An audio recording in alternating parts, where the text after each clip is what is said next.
Ladies and gentlemen, I want to welcome you to episode 6 of Shikikan Frontline.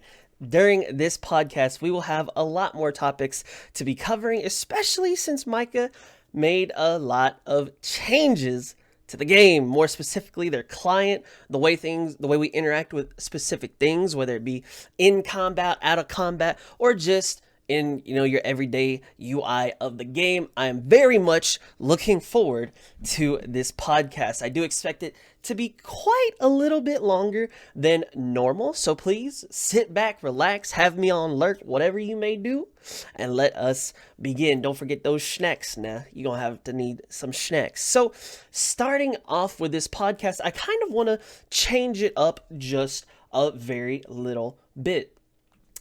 I've had a little bit of feedback, and I've kind of changed a few things in my own Discord, and now I have a little something that you could participate in. We did this in one podcast back in the day, and this is something that I'll be looking forward to kind of looking at this on a podcast to podcast kind of segment, if you will, and I'm very much looking forward to this. So real quick, I'd like to show my Discord server, and we'll do that right here.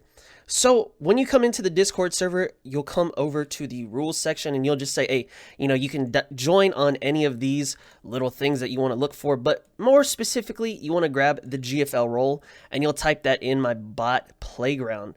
Right here, you'll just type .imgfl. That'll give you access to these GFL little pieces right here, but more specifically, you'll be into the GFL dorms. So this is where I will highlight each and every one of your dorms. Now, if you just hit that share button while you're in the dorm section, then you'll say, hey man, here's one Sora X, in-game name Sora X. We got his lovely little wedding dorm right here. Looks very beautiful.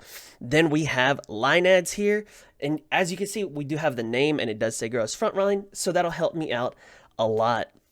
So we have a nice little gaming dorm right here for Nico's. Now see, he didn't have the little share thing right here. So for Nico's dorm, we got a little something. We got a little van in the back, little ice cream truck, little turkey here, got a little horse here. We're a little bit of everywhere on this one, but hey, it's a-okay with me.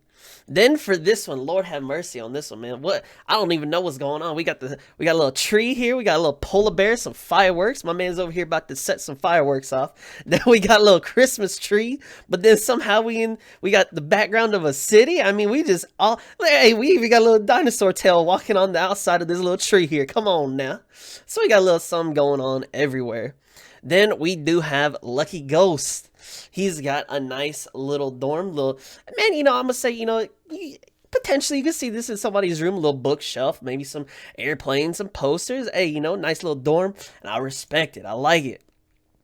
And last but not least, we do have Afterwolf's dorm right here. Got the little skyline, view. Then we got some posters and a nice little, very chill and relaxed type of dorm. So if you do want to potentially get your dorm featured on this podcast, this is how you can do so.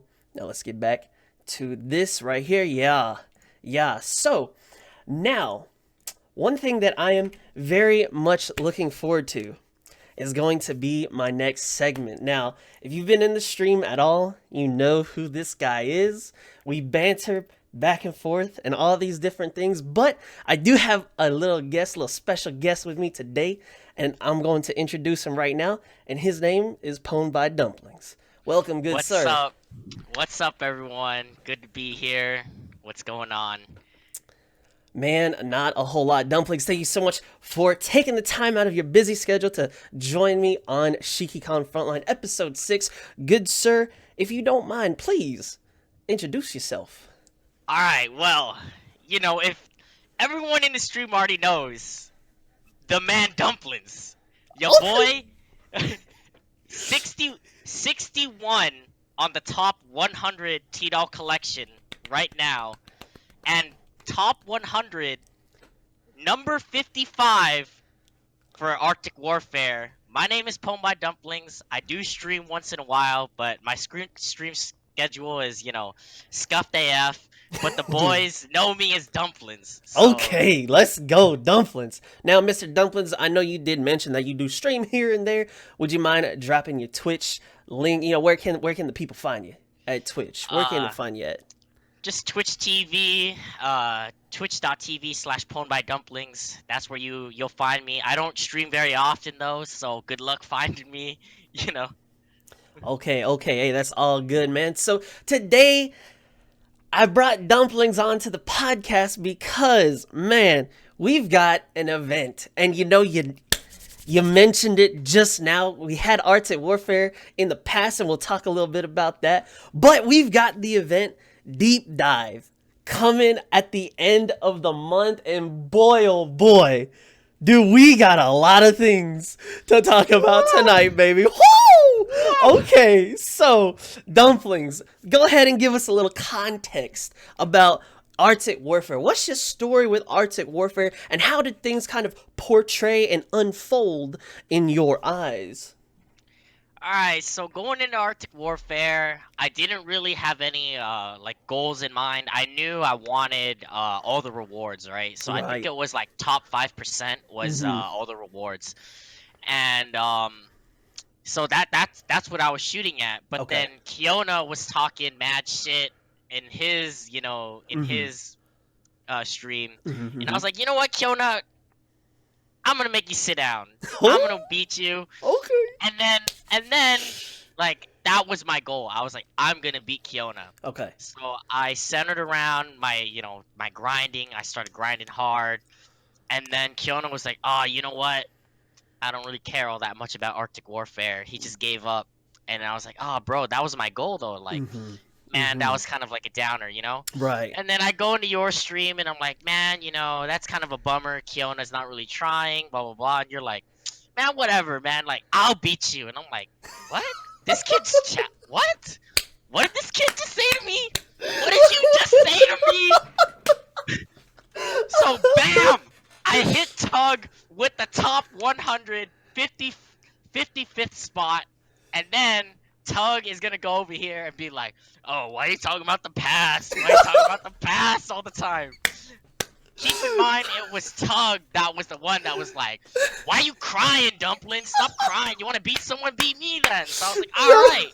So your boy laid down the law like he always does, like he is going to deep dive. Okay, man. Okay, look. Hey, you ain't even wrong. Okay, that may or may not have happened. But at the very least, I'm going to have to give my side of the story. So, Arts and Warfare, we get there. And, few people call me the 02 man. So, I've got quite a few runs of 02. I got quite a few characters, things of this nature. But, when I played GFL, it wasn't anything that was like super huge. It was like, there wasn't anything that was difficult. I could just take my dolls and just straight up, dick them down. And so I'd go through, and man, Arts of Warfare came around, and I'm like, man, I'm kind of nervous about this. It's our first ranking event. I don't know what to do. I'm a little nervous, and I was kind of paranoid. I was like, man, what if I don't do well? And initially, and even towards the end, I was just going for top 5% until a man by the name of Dumplings came along, and he said, "Hey, man, boy, I tell you, he was down in the dirt, man. I tell you, he looked like he could use some type of motivation. I tell you, and boy, I tell you, I saw this man, and I said, boy, I ain't never seen anybody so down in the dumps." And I said, "Hey, you crying about beating, Kiona, boy, can you even be me?" But see, in the back of my head, I'm thinking, man, can I even get top 5%? Because I don't even know about any of this now. But I'm over here talking this game, and I'm sitting here like, hey, you can't even be me, so why you crying about Kiona? And so, boy, I tell you, I saw fire light up in this man, and I'm going to be honest with you, I didn't expect him to really, really do too much. But he was doing a run a day. And so I'd go through, and I'm sitting here streaming, and he's like, hold up, I'm almost done with my run, don't end the stream just yet, yada yada. So we do this for a few days, and it came around, we were getting towards the end of Arctic Warfare, and I think we had about 3 days left, because that was a Saturday. And on that Saturday, I was like, okay, I used to be at like top 2%. Now I got bumped down to 3. Sunday came around and I got bumped down to like 4 or 5. But I don't stream on Sundays. And so that Monday, I said, man, I'm sitting at 5%. I'm worried I'm finna, not get the top 5% reward. So I turn around and I say, hey, man, I need to start, I need to do this ranking. And I only ran it one time before this, maybe 2 times before this. I said, okay, hey, I need to start grinding because we got like 10 to 12 hours left. We finna hop on the ball. Now, unfortunately, some of y'all may know this, some of y'all may not. Your boy only got top 6%. Oh, you suck! Yo! Okay, but this time, we're going into deep dive, and we got a whole different type of view because now I'm ready. Now I'm gonna come at you from the very beginning. So, dumplings, if you will, please let me know what your expectations are with deep dive because, just in case the people do not know, we do have a UMP exclusive gear that we will be able to farm. We also have, very different types of units that we can get. We got Groza we can farm for. We're going to have to do boss daily fights so we can get, UMP 40, a chance at shrimp and all these other dolls. Go ahead and let the people, myself and yourself, know what your expectations are for this ranking event deep dive. Alright, no messing around. Right. My goals in GFL are to be on the top 100 for T-Doll collection, right? So, my main goal for deep dive, first and foremost, is going to be collecting the new T-Dolls, Right. whether it be UMP 40, DSR, Mm-hmm. and the new drop T-Dolls too. I'm getting all of them. Right. And as well as the UMP exclusive equipment, I plan on getting 5 of those. So I really hope the map isn't like annoying to run. Amen, And brother. I think everyone is hoping, because even if you don't dupe, you need 3, right? Right. If you Yep. want just Mhm. yeah. So I'm really hoping Mika doesn't like put like a 20 turn grind map for this EXO. Right. But yeah, and like I was discussing with you earlier on Discord, and I was like, man, there's actually like a lot of events going on with deep dive. It's not just deep dive; it's the crate event Right. with deep dive with Mhm. all this stuff. So my first goal is to get all the rewards I possibly can, Mhm. Mhm. the T-Dolls, and then ranking is just like a solid second. Okay. So once I get all of the things I grind for, ranking is gonna be my priority. And you're gonna lose, so just want to put that out there. Oh, okay. So for me personally, my expectations for deep dive they kind of align with yours.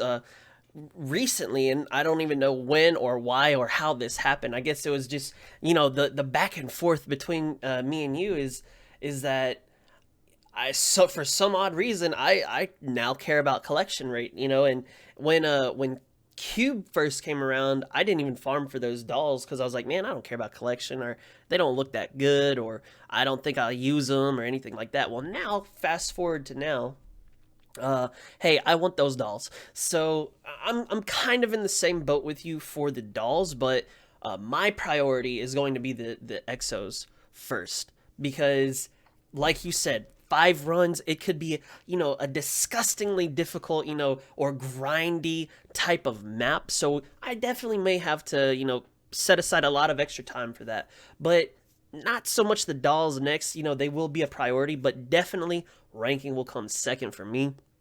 And then, just along the way, if I pick up the dolls, fantastic. So that's kind of the expectations that I have, where it be the EXO first, then the ranking, and then, last but not least, maybe on the side or maybe a little extra daily runs here or there for those final dolls.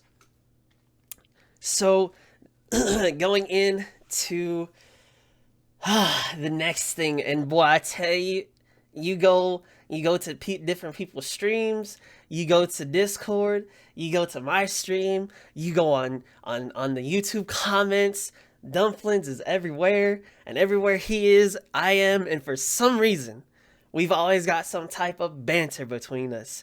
And this man is delusional because he thinks he's gonna beat me when I actually, put forth a 5% effort into deep dive. So dumplings, I'll give you your time. Let the people know. What do you think about this going in against me for deep dive? Maybe we ain't going against every single person in the world. It's more like me versus you type of feeling. To kind of spice things up for deep dive. But I'll give you a little segment. I'll give you a little time to go ahead and do your little trash talking. So what you got for me, man? Well, first of all, I just wanted to kind of address real quickly what we were talking about before. A lot of the cube dolls are actually returning for deep dive. I don't know if you Ah, know that. Like ARX 160 is coming back, I think. And okay, okay. so I don't know like what your priorities are there. I know you Mm. said like, oh, ranking, but hey, they're coming back, so I might have the advantage there. When you slacken, you want ARX 160, I'll be on ranking or something if I get Okay. lucky. Okay, you're right. You're But right. here's why I know for a fact I'm gonna win. Oh, I okay. asked you on stream to show me your armory and your equipments, and I Okay. was actually scouting you out. I was like, how prepped is this man really? Because Okay. no one will doubt the amount of T-dolls you have level 90 or level 100, right? Because you're Mhm. like Mhm. on the top 100 for kill rankings. Right. But I was like, but how's this man's equipment? Mhm. And let me tell you right now, your equipment is nowhere near close to mine, dude. Okay. Nowhere near. I Okay. have I have way more plus tens, gold scopes, gold hollows, gold, exos, all Mhm. maxed out. I'm ready to go. Like, I think that I am more prepped for this event because I don't like while having girls leveled up characters is extremely important. Mhm. Mhm. At the end of the day, you can only make 10 teams, Correct. right? Correct. So it doesn't matter how many characters you have. It's like sure you could switch the compositions around, but hey, you and me are both rolling with 10 teams, and that's just a Correct. fact, right? Yes. And yeah, like I'm just hyped. I'm ready. I'm ready to go. Like I know for a fact I'm gonna win. There's no doubt in my mind. Whew, okay. Okay. Sir, just before I go in on my rant on you, cause I'm finna tear you alive. Is that all you got to say, brother? We'll see after you say something, cause you're gonna rile me up, and Oh, boy. Okay. Okay. So let me go ahead and tell you something. So you are correct. You are correct. I actually get my equipment to +5, and then I call it a day because I'd rather be at +5, multiple +5s instead of a few +10s, because I believe there is a point at which once you get to a certain point, it does take significantly more equipment to get you from +5 to +10 compared to +0 to +5. So that's kind of why I'm doing that. Also, for the most part on my equipment, just to kind of recap on my personal equipment, is that the team comps that I use, all their equipment, those are the ones that are going to be at +5. Those are the ones that are going to be at +10 or what have you. Most of my other gold equipment are equipment that I don't plan on using on characters. So, excuse me, I don't really see myself going around and leveling all of this particular type of equipment just because I don't plan on using it. So yes, you do have me beat on the equipment. I will definitely, that is 100% my downfall right there. But if you will allow me to say this, and you kind of touched on this, your boy over here, we got the dolls. So anything that comes my way, I know I've got at least +5 equipment for them. I'll be able to interchange them as I see fit to tackle whatever comes my way. On top of that, I don't know how you're looking, but I want to give a shout out to the stream for the birthday gift, dropping the 100 to allow me to get the dailies for last month and this month, because those are data dailies. So I'm able to get my skill levels on these characters. Maybe not from +4 to +8 on skill level, or maybe from +4 to +10 on some dolls. So I may or may not have you beat on that. On top of that, with the data dailies, you know your boy coming out here strong with the fairies, baby. We got some taunt fairies, we got 3 parachute fairies, we got all types of fairies, the airstrike, you name it, I got it, baby. So I think I got you on this line. And then to top all that off, oh, you know your boy coming at you because can you even kite, child? I don't even know. Can you kite? I mean, hey, I'm out here. Hey, I got the little scuffed, little scuffed KR kiting. Hey, it'd be like that. But hey, can you kite, brother? Cause if you can't, I'll pray for you now. That's all I gotta say, bro. Well, so basically, what you just said was, you pay to win. So,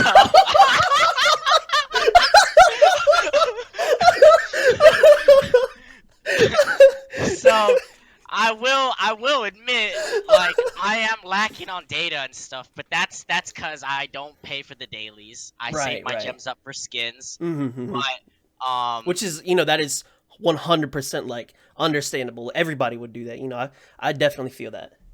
with the fairies, I think you have me beat on the data, but I think in terms of because like uh you and I both know parachutes are gonna be like the one of the factors that are gonna really play a big role in deep dive ranking, right? Correct. Yes, yes.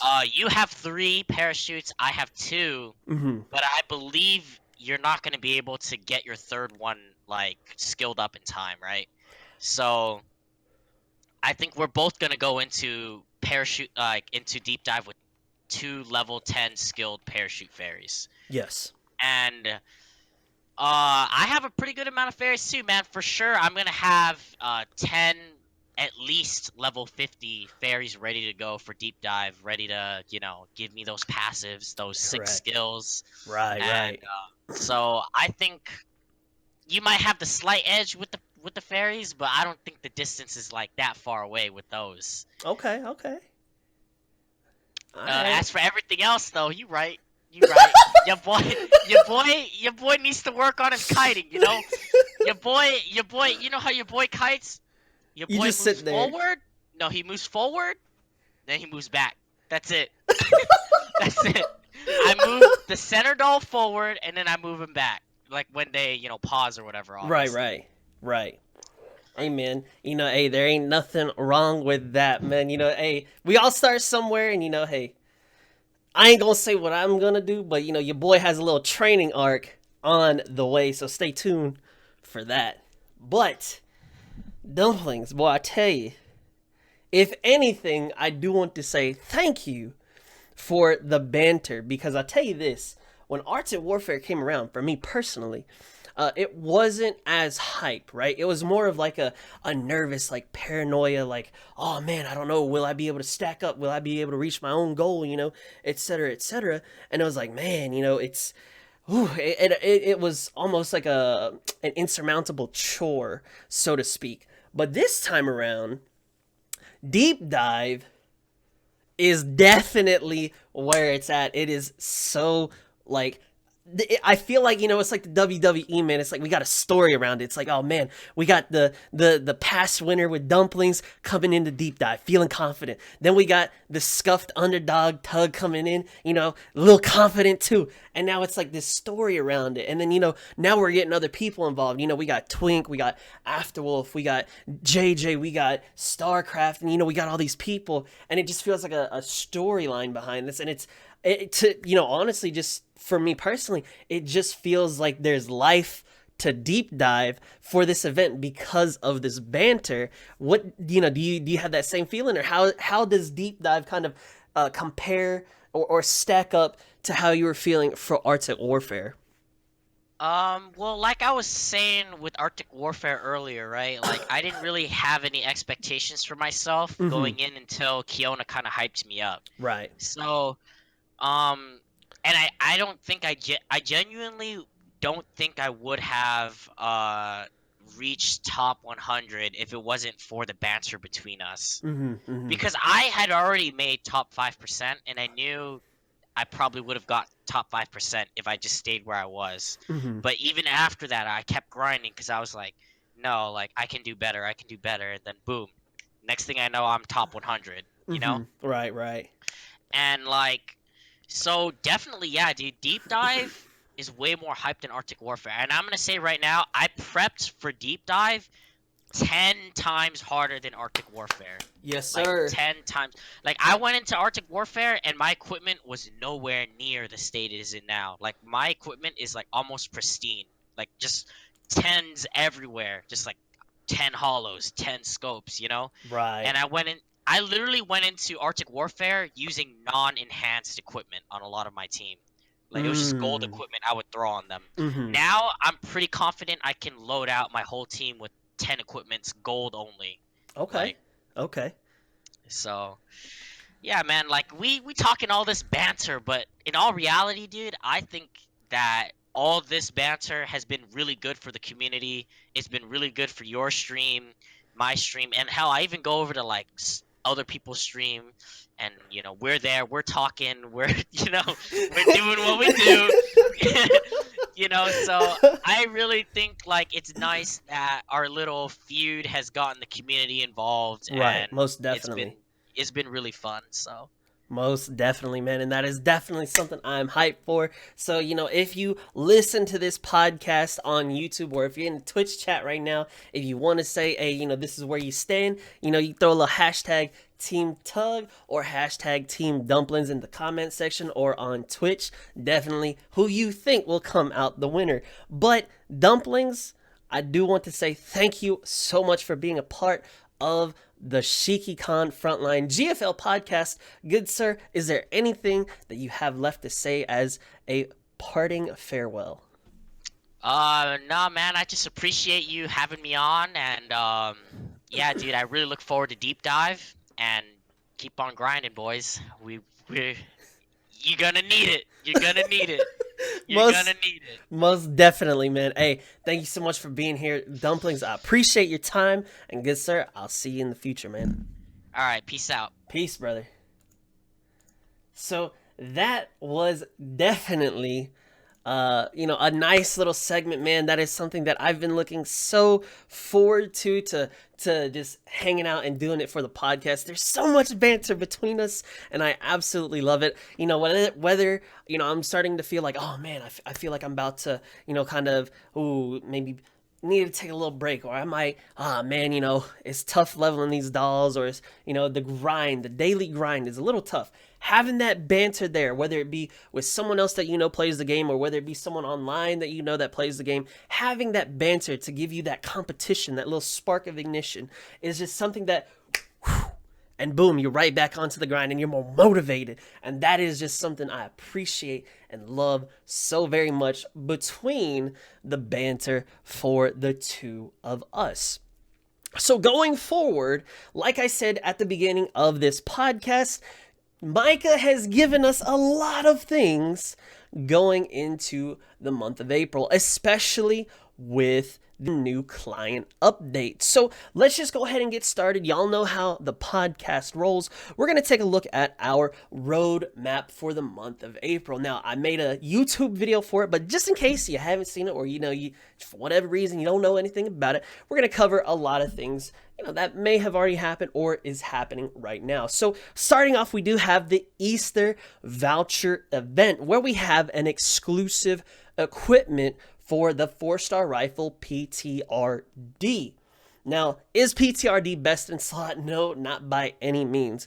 Do I think you should get the equipment? Yes, because you never know what may happen come down the line. I know in my Discord, I have a few Korean players in the Discord, and they say, hey man, these dolls right here, you think that right now they ain't no good, and everybody thought that. But down the road, there were some events that came along the way, and there were some mobs that decided to show up, and those dolls actually became very useful. And having, this equipment, or having, them leveled up, or having their skills ready or prepared, or whatever you want to say, definitely helped them to clear those events. And this will definitely, hey, PTRD might make a comeback. You never know. So definitely getting her equipment is going to be nice. Secondly, we have the new resupply gacha, which, as y'all know, it is going to be the Prince's Frontline with PKP, the Live 2D Thompson. We have a contender skin. We have AEK.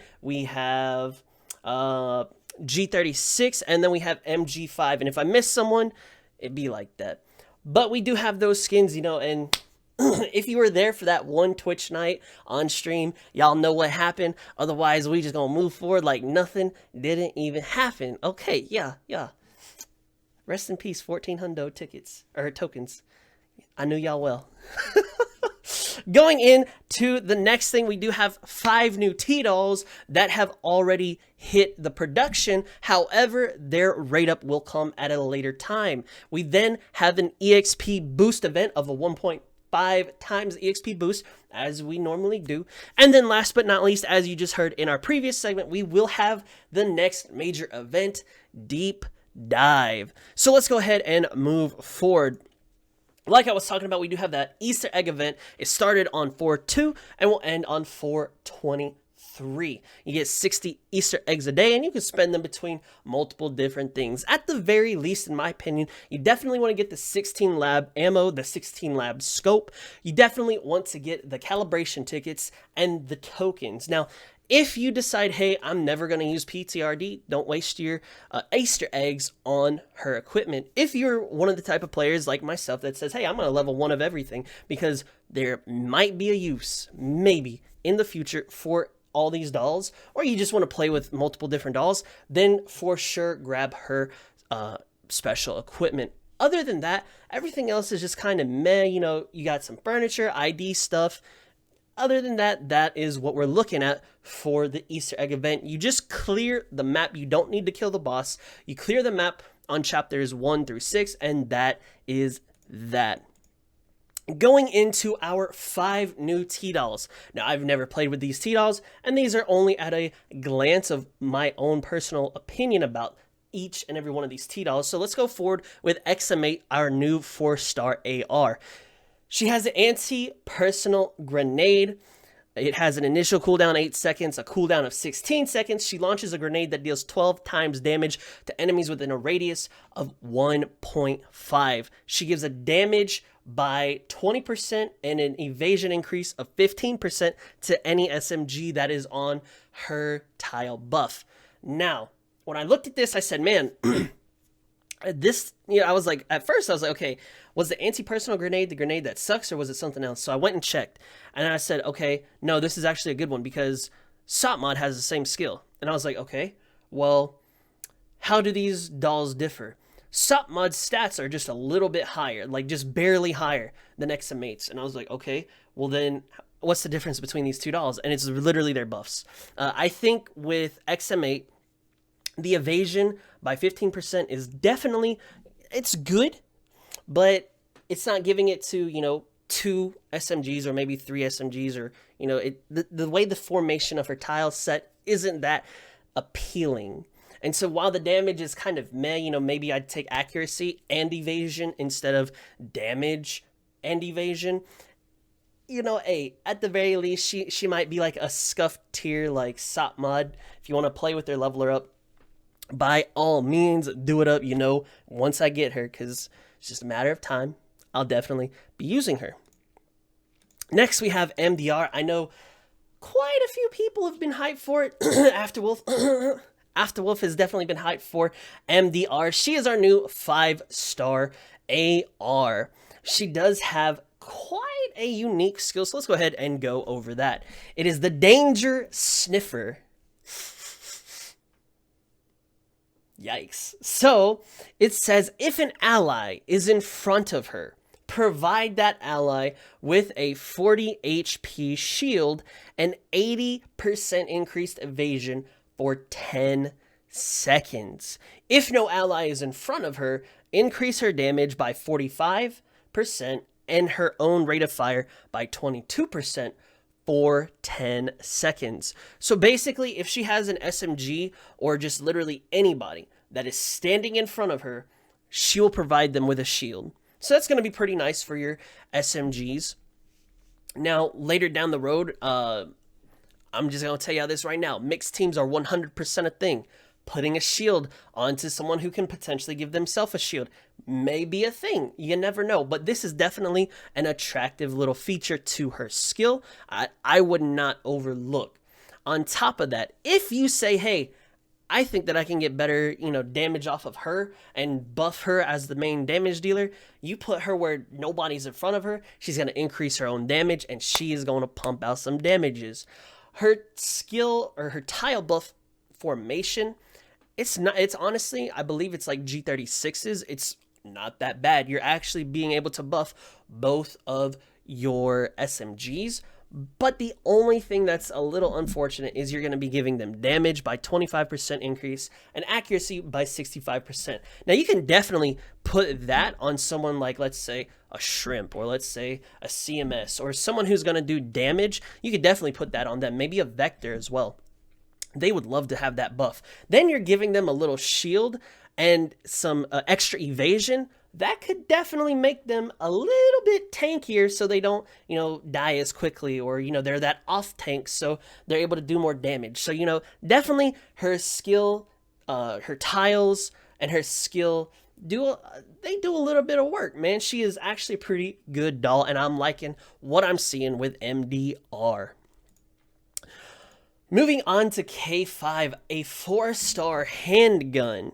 Her skill is something that, what I'm seeing kind of more on the KR streams is definitely something that is going to potentially be hinting towards mixed teams. And let's go ahead and read her skill. The Museum of War Philosophy. Initial cooldown 6 seconds with a cooldown of 12 seconds. It says buff allies situated on her tiles with effects depending on their type for 8 seconds. Handgun and SMGs, you will increase their evasion by 40%. ARs and rifles, you will increase their damage by 22%. Machine guns and shotguns, you will increase their accuracy by 80%. I'm going to be honest with you, dude. K5, I'm finna do 3 of her. I like that. I like that a lot. And especially, man, when Isomer was around in KR and I was watching the streams, boy, I tell you, I'd look at some of their team comps and I'm like, yo, that's slap dick. Like, why would you ever put like a shotgun, an AR, a handgun, and like a rifle and a machine gun on a team? And boy, I tell you, it looks so slap dick. And when they went in there and they were dicking stuff down, and I was like, yo, oh my. That was impressive. That was so cool. I feel like K5 is definitely going to be someone, if you play the dupe game, I feel she's going to be worth duping. That's just my own opinion. Mixed teams. Don't sleep on the mixed teams. You heard it here. I ain't going to say first because you might have heard it somewhere else first, but you heard it here as well. So her tile buffs will be as follows. She gives a 30% damage increase and a 40% accuracy increase. You put her with someone like the Watchon squad, Watchon and SVD. You put her with, an AR SMG or with some machine guns, man, she gonna be pumping out. She is gonna be a very good buffer. And then the way her buff tile is set up, you've got room to put her almost in almost any team, man. And I'm telling you, I am loving what I'm seeing from K5. I feel personally she's an underrated choice, or an underrated T-Doll on this little lineup. I love K5. Going into our next T-Doll, 100 Shiki. She is going to be the 5-star SMG, and I believe this was potentially like the T-Doll exclusive for like the other servers, and then now we finally turn around and got them. So, that's definitely really cool. So her skill is going to be the Sakura Reflection. Initial cooldown of 8 seconds, cooldown of 16 seconds. She provides herself with a 42 HP shield for 5 seconds. If the shield is destroyed by enemy fire, increase your evasion by 65% for 5 seconds. If the shield expires without being destroyed, increase your damage by 85% for 5 seconds. For me, I'm going to be honest with you, I've seen quite a little bit of disliking towards 100 Shiki.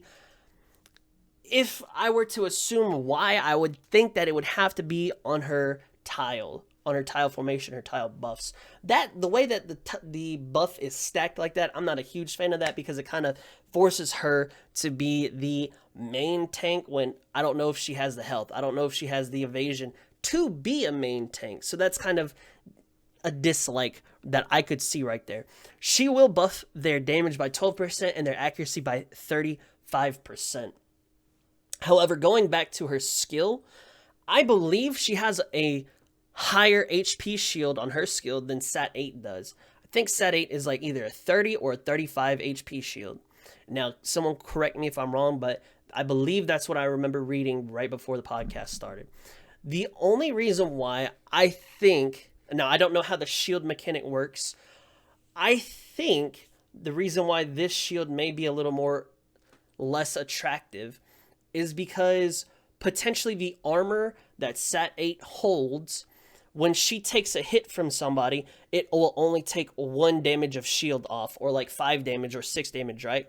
Whereas because 100 Shiki may not have that armor, when she takes a hit, she's going to take a hit for like 25 or 30 or whatever because she doesn't have anything to reduce that damage. So because she's an SMG, she more relies on evading the damage. But that shield is there to kind of help give her a little bit more, right? So maybe that's how the shield mechanic works with the damage, incoming damage, and the armor from the different units. I'm not too sure how that works, but that is why I would assume 100 Shiki maybe isn't as attractive to other people. But like I said, for me, once I get her, I'll definitely be leveling her, and I'll definitely be using her just because I think all dolls are usable, but that does not make them best in slot.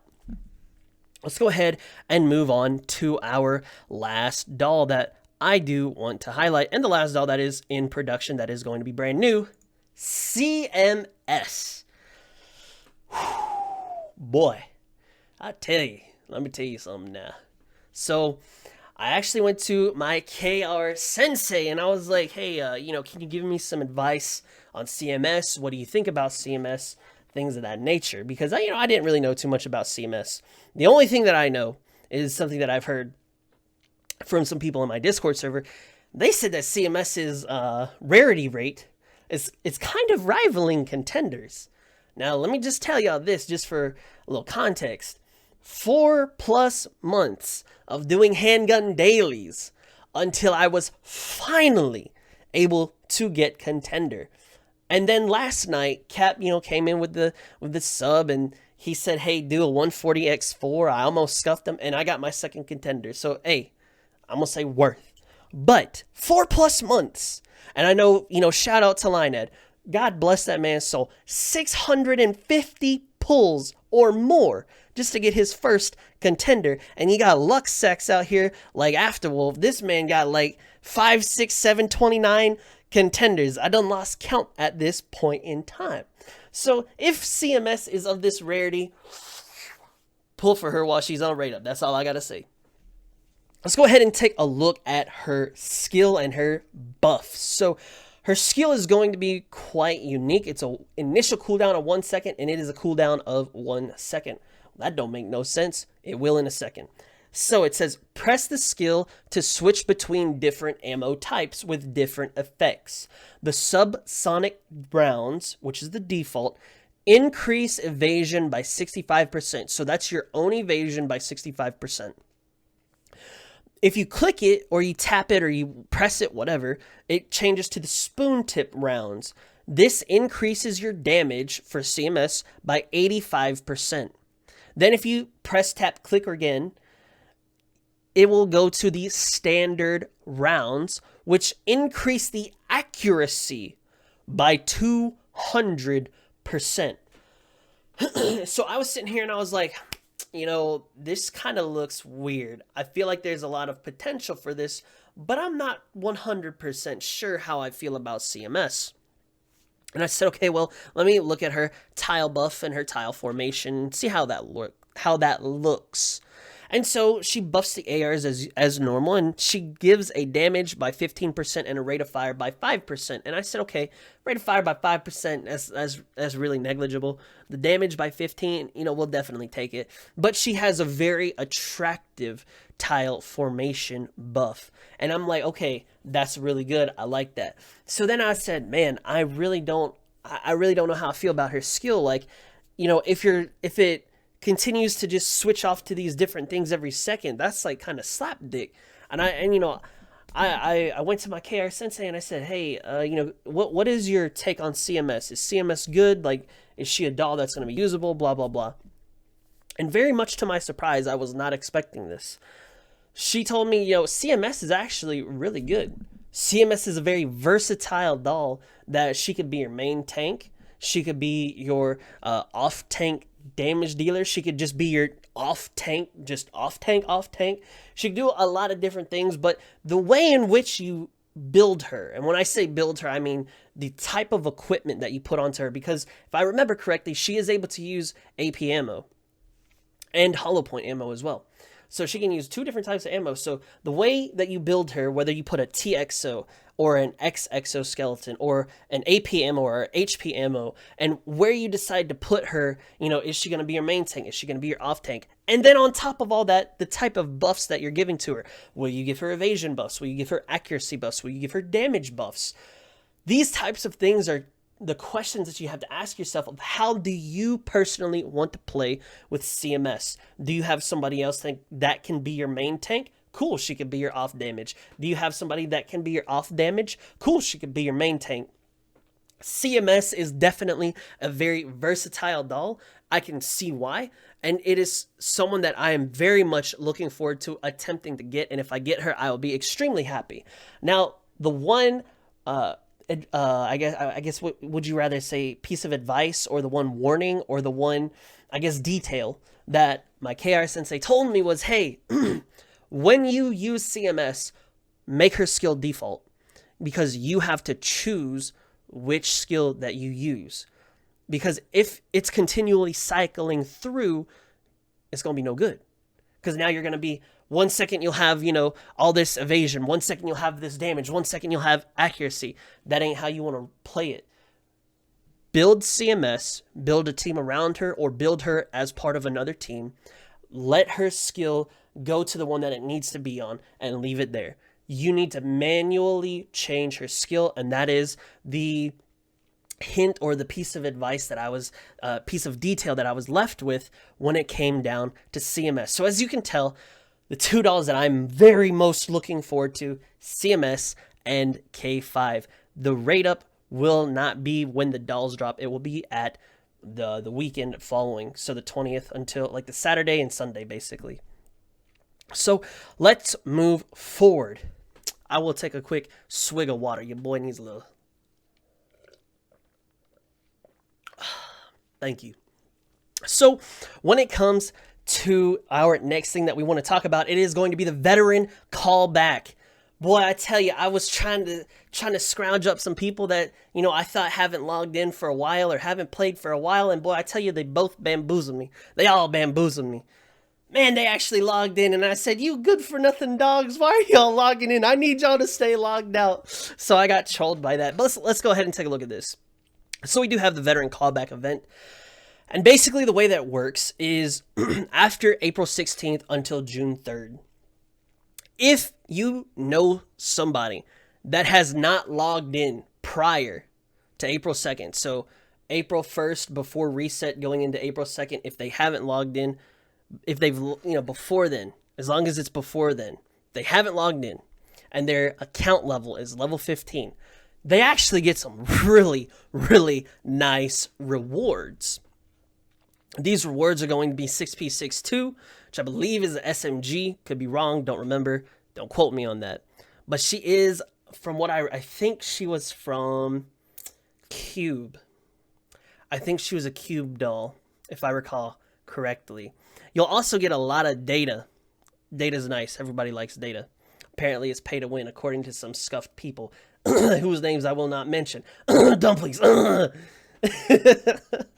And then you'll also get 12 extra combat sim, very, very worthwhile.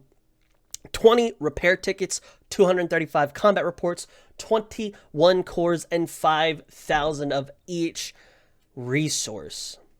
That's very attractive, in my opinion. And definitely if you haven't logged in, or if you know somebody that hasn't logged in, send them my way so I can add them, because it's actually a two-way thing. If they come back, they get these rewards. But Micah said, hey man, we ain't gonna do everybody dirty. For those who've played, if you add somebody that has came back and you support a returning commander, so to speak, you will actually get rewards as well. It's not as extravagant and it's not as pretty as their rewards. And I'll tell you, I noticed something that they did, which I thought was kind of funny. You get 10 tokens, 50 batteries, 3 extra combats, and we definitely take that. But this is what I thought was funny. If you take a look at the last picture, and I'll put that on the screen. Now, obviously, they get more rewards, but they bunch everything together for the resources. You get 5,000 of each resource, okay?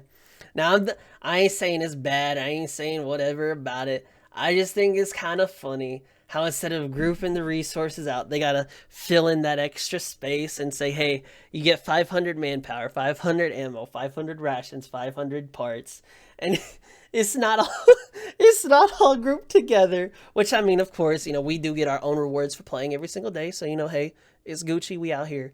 But I just thought that was funny. So if you know somebody who is a veteran callback candidate and they are eligible for that, send them my way. My ID is in the description down below, or you can come to twitch.tv/Tuglow and type in !GFL.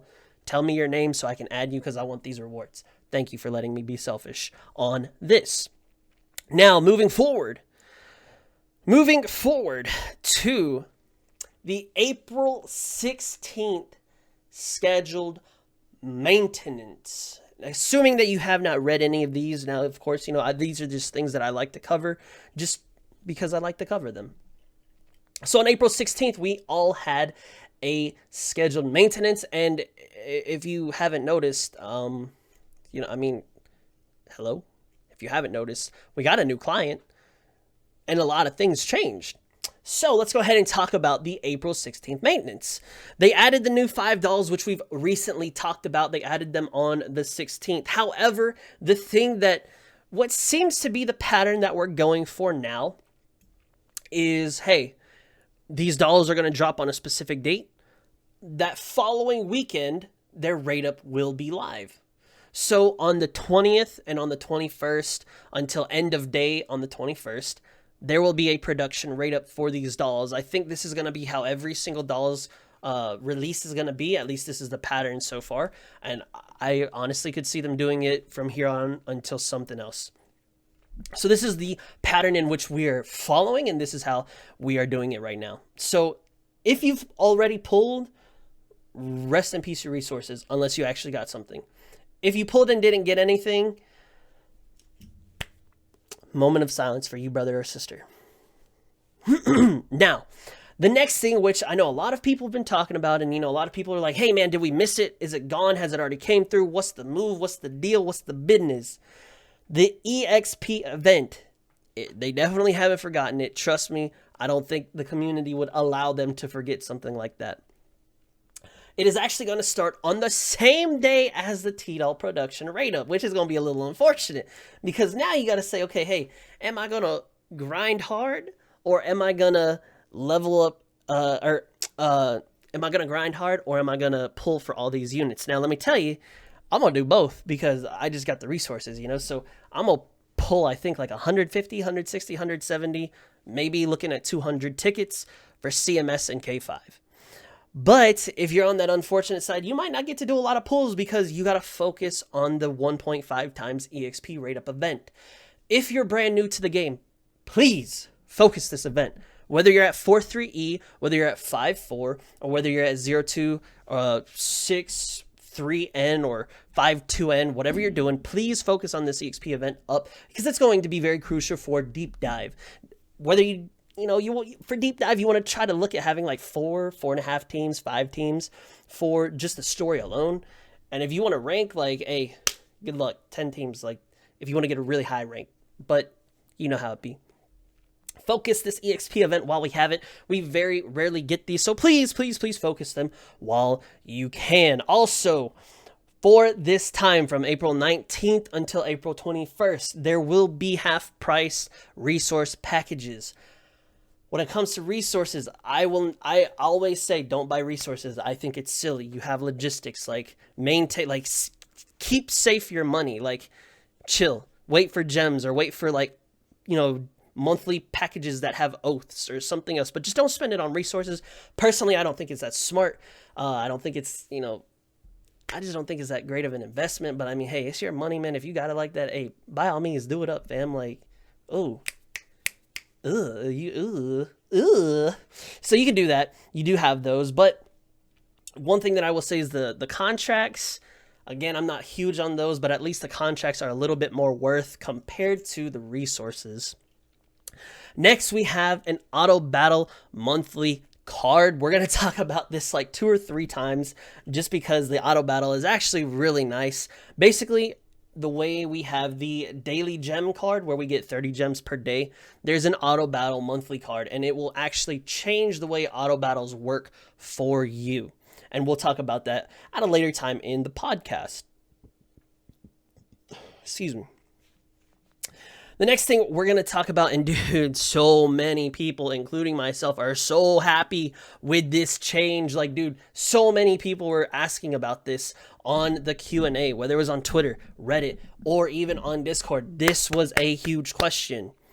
Will the command fairy that gives us EXP every time we use their skill be changed from a strategy fairy to a combat fairy? The reason why this was asked and just kind of like, you know, requested so much is because if it's a strategy fairy, you can only use its ability one time during that entire turn. But if I'm trying to get EXP at a very good rate, I want it to be during every single fight when I get increased EXP.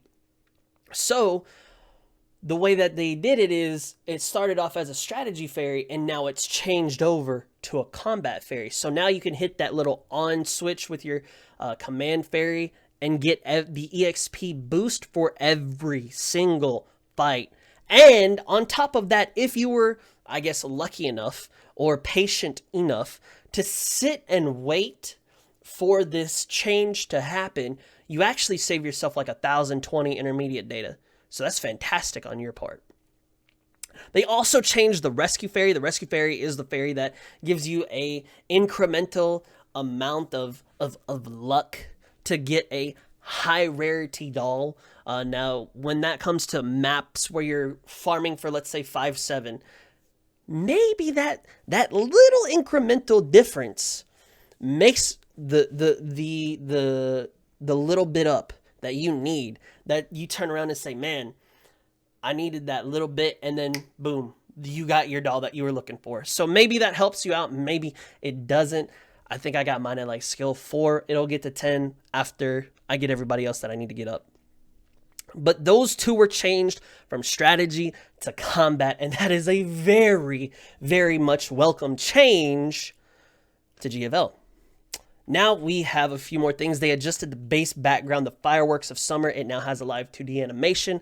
I did not know that. Haven't seen it yet. I think I have that background, so I'll check that out post-podcast. They have also adjusted the maximum capacity of the T-Doll, equipment, fairy, and furniture, as well as the friend limits have all been increased. If you did not know this, friend limits used to be 50. Now it's 100. All the rest, I don't know the exact numbers, but it's at a point later in the podcast, and we'll talk about that. We've already talked about the veteran callback, and there it is. Like I said, I told y'all not to quote me on that. 6P62 is a 3-star AR doll, not an SMG. So there you go. Then that's all we had for that. We did get the maintenance reward, 500 of every resource. Okay, cool, thanks. Now, this is where we get into the juiciest part, man. And let me tell you, there were a lot of changes. There were a lot of new things, new implementations. There were a lot of fixed things. that happened, and there were a lot of optimizations. Big words, $17 to $25 words right there for you. Yes, sir.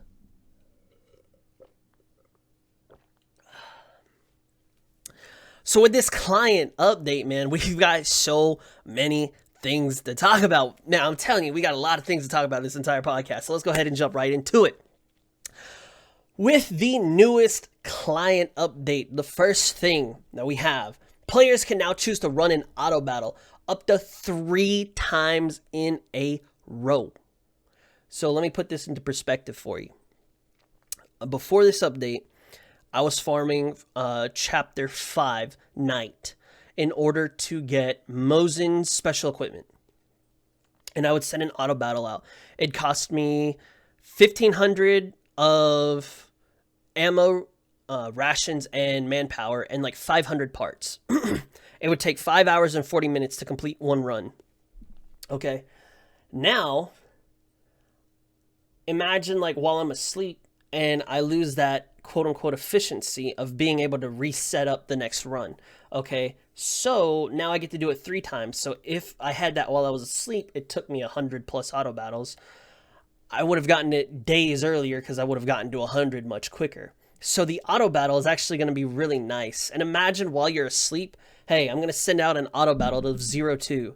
Now your dolls are getting they're getting EXP while you're asleep. You're getting cores while you're asleep. This is definitely something to look at, especially with the EXP event coming around the corner. Do not sleep on the auto battles. This is going to be very helpful. The next thing that we'll talk about is going to be the auto battle monthly card. Now, you could say that this is a slight pay to win mechanic. I don't think it is, because you're actually going to have to use like kind of more resources, and you're also under the assumption that this person isn't going to be playing as much as you are. So for me, I play so much that auto battle monthly card is like useless to me. Okay, but for someone like, let's say, and I'm gonna shout out to Linead, where like if I were to be the 0-2 man, he's like the auto battle man. That man has like done multiple auto battles of 0-2, and that's just because he works and he doesn't really have much time or whatever the case may have you, but he still gets his runs in. So this auto battle card is effective for 30 days, just the same way as the monthly gem card. It offers various benefits for auto battling, including increasing the auto battle batch run limit to 5 consecutive battles. So now instead of doing 3 in a row, we get 5. Hey, as far as efficiency is concerned, I'm going to say worth. That's pretty nice. Okay. It allows 2 different auto battles to be carried out simultaneously. Let's say you go to sleep. You get an auto battle at 0-2. You get an auto battle at 6-3N or 5-2N or 5-2E or 0-4 or wherever. Now you got 2 auto battles going on through the night. Boom. Or now you got 2 auto battles, and then you're grinding 0-2 on top of that. Boom. So that's going to be very nice. Then you increase the EXP gain from auto battles by 50%. So they have to add some type of incentive. Now, obviously, it's not the same as an EXP rate up, because you get it only on auto battles, and auto battles take X amount of time depending on what stage it is. So it's not quite the same as running 0-2 over and over and over on EXP rate up, but this is a good incentive. It is a good incentive to buy the monthly auto battle card. And then, last but not least, they make it possible to deploy only 1 echelon for each auto battle. That to me can kind of be skewed or swayed. I don't know if I like that, just because if I'm auto battling and I don't really get to play that often, throwing 2 into 1 battle to get all the EXP I think is going to be really nice. Then throwing another 2 over here to get all the EXP is really nice. So now I'm leveling 4 squads. Now I'm leveling 4 squads at one time. At least that's how I see it, but maybe that's not how that would work. If you do have this auto battle card and you have more information on it, feel free to let me know, because this is definitely something I won't ever buy and I will never test out. But at the very least, if you don't have time to play, you don't have time to grind a lot, getting this auto battle monthly card is a nice incentive, a nice way to continue grinding a lot, even if you don't have the time. Moving forward, this is going to be something that's actually really, really nice. We have increased the limit for different infrastructures. So the maximum TDOL capacity to be, oh my lord, what was that English? The maximum TDOL capacity used to be 500 and it's now increased to 600. You'll have to buy that if you used to be at 500 and you want to increase again. The maximum ferry capacity used to be 100 and now it's 200. The equipment used to be 800 and now it's 1,000. The furniture used to be 2,000 and now it's 2,500. The friend limit is 50 to 100. Now, for me personally, the friend limit I think is the most attractive one here because 500 to 600 is negligible. Maximum ferry 100 to 200, it's kind of negligible at this point since ferries are relatively new. I don't know of many people that have like 80 ferries just sitting around, just, hey, I got these and I need more room. Or, I don't know of anybody with a lot of ferries this early on. As far as equipment, I'm sitting at like 260. So I think I've gotten like 3 increases of equipment space. 260 is fine. 800, Lord have mercy. I can't imagine how lucky you'd have to be there. Much less 1,000. If you got luck like that, brother, go buy the lottery. You know what I'm saying? So do yourself that favor. And then with furniture, I think furniture, with a max of 2,000 getting increased to 2,500. Again, I'm not a whale on like every furniture, but I know there are furniture collectors. So maybe that's super helpful for them. I don't know. But those are the infrastructure increases. I really like that a lot. Then we have the new adjuster to switch between dorms or anything in the dorm tab. So basically, if you're in the dorm tab, you can swipe left or right to go from your dorms to the auxiliary rooms. And then you can swipe up and down to go from dorm 1 to 2, 3, 4, 5. Or you can go from like the cafe to the data room to the pet room, so on and so forth. So that's actually a really nice little QOL update right there. The rescue station, that now has pet birds. I've seen 2 birds, and I think they cost like 600 batteries to adopt. The 2 birds that I saw were slapdicks, so I ain't finna even adopt them. So I'm gonna just wait for like something that looks cool. But the first 2 birds that I saw were like slapdick, and I was like, well,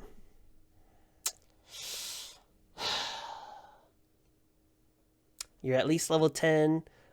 Infrastructure. Enjoy your time here. I'll see you next time. And we moved on. So then the next thing we do have is when you're in combat, the skill tab at the bottom will now display the duration and the current buff stacks of skills. That is actually really nice. And we will have a little visual of that a little bit later in the podcast. They have also added a button to collect all production results in TDOL equipment production. Now, if you're the type of person who has like three production tabs or 4 production tabs just to make your dailies go by easier, it's actually really nice because you produce all 4 or produce all 3 or produce both of them, let them run down to 0. And instead of clicking, collect all, and then it just goes through the cycle of it. And it's really nice. So that is definitely a very, very nice QOL update. They have also added the autoplay and story log feature in the story mode. Hallelujah. Thank you, Jesus. Because, sometimes you might click a little too fast and then you'd have to start the entire story back over and then you got to get back to that point. And just a hassle. I'm glad they added that. Because for me personally, I love the story. If you ain't read the story, please do yourself a favor and read the story. It's a beautiful story.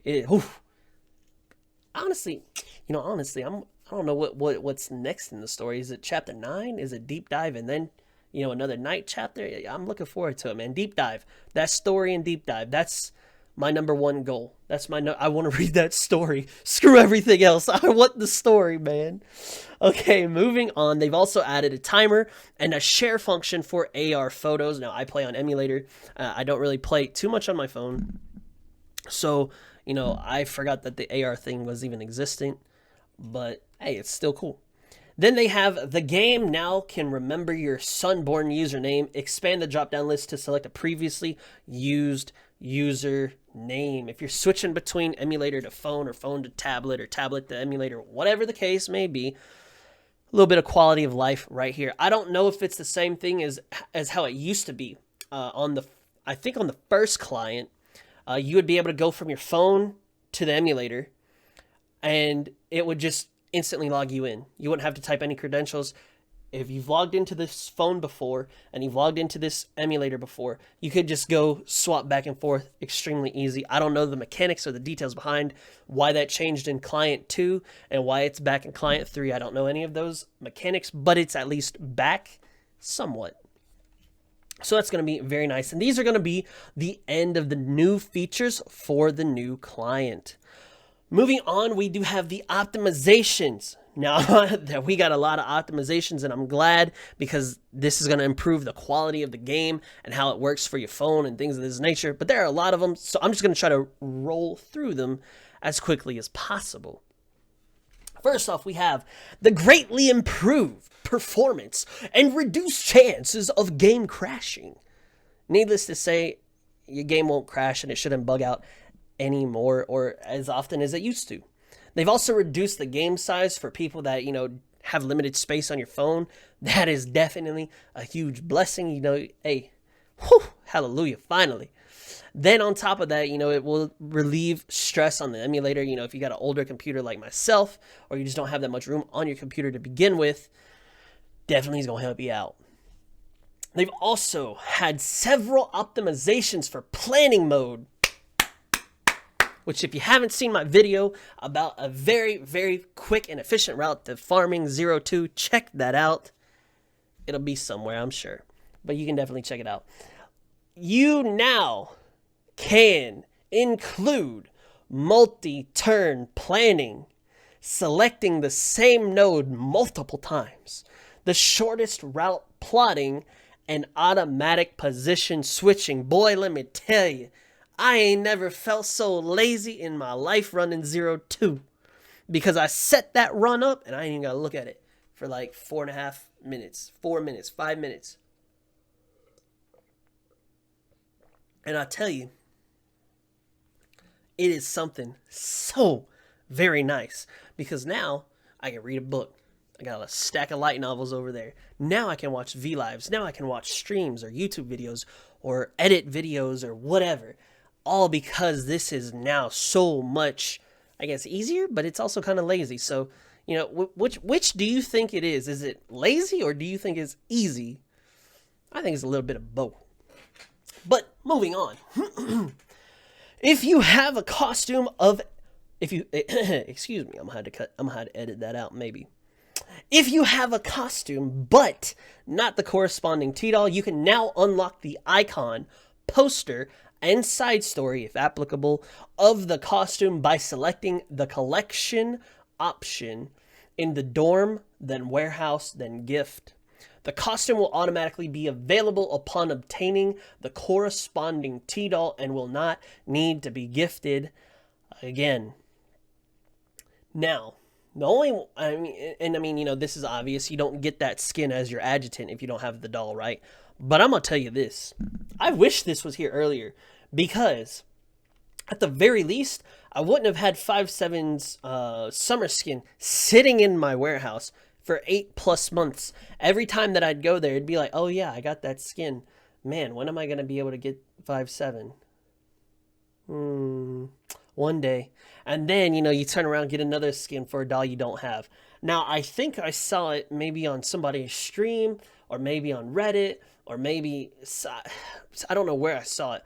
But I think the way that it works is when you give the skin, you give it to Kalina and she gives you the poster and you get the icon. But you do not get the affection for the T-doll because you're not giving it to the T-doll, obviously. But I don't know if that increases Kalina's affection. I don't know. I don't believe it does, though. So just be on the lookout for that. We've also already talked about the command and the rescue fairies being reclassified as combat fairies. Very, very beautiful quality of life change. Next, we have the production log has been reworked into having recommended recipes, which retains the function of the old production log while also containing recommended recipes for different T-Dolls, equipments, and fairies that can directly be used. Basically, you have your old way that the production log worked, you have your old voodoo, you have all your favorites still saved. The only thing that they've done is they've now added a tab that says recommended recipes, aka Micah recipes, and when you click a preview of said recipe, you can actually turn around and say, hey, this said recipe is you have a high chance of getting these SMGs. You have a medium chance of getting this. You have a low chance of getting this. And it kind of shows you every single T-Doll that you can get. And it is so very nice. And honestly, looking at it from a newer player's perspective, because I am doing that tutorial to 02 series on YouTube, looking at it from that perspective, dude, that is so nice. Imagine having that in the game, when we were newer players, man. When, I remember Dumpling specifically, man. Oh, dude, I thought doing 999x4 was supposed to give me better dolls.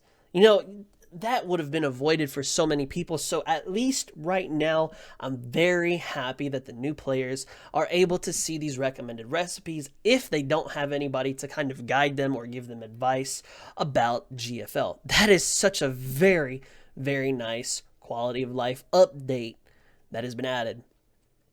They also have optimized certain functions and information displays in the dorm. The level of a T-Doll will be visible above her when gifting combat reports. Very nice.